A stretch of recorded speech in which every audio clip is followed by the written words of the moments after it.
अब से कुछ ही देर में खेल शुरू होगा। अब से कुछ ही देर में समाचार शुरू होंगे। अब से कुछ ही देर में फिल्म शुरू होगी।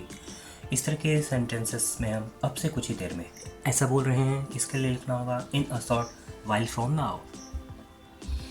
आइए इसके स्ट्रक्चर को समझते हैं। इस तरह के सेंटेंसेस को बनाने के लिए आपको लिखना होगा कॉम्प्लीट सेंटेंस, जो सेंटेंस आपको बोलना है। फिर आप लिखेंगे in a short while from now. अगर आप चाहें तो in a short while from now को पहले लिखकर मेन सेंटेंस को बाद में भी लिख सकते हैं। आइए कुछ एग्जांपल्स देते हैं ताकि अच्छे से क्लियर हो जाए। अब से कुछ ही देर में खेल शुरू होगा। In a short while from now the game will start. अब से कुछ ही देर में समाचार शुरू होंगे।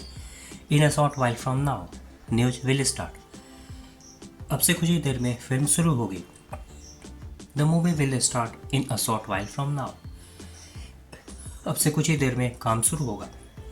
The work will start in a short while from now. अब से कुछ ही देर में गाना शुरू होगा। The song will start in a short while from now. अब से कुछ ही देर में यहाँ लड़ाई शुरू होगी। The fight will start here in a short while from now. अब एक होमवर्क आपके लिए जिसका रिप्लाई आपको इस वीडियो के कमेंट सेक्शन में करना है। अब से कुछ ही देर में प्रतियोगिता शुरू होगी।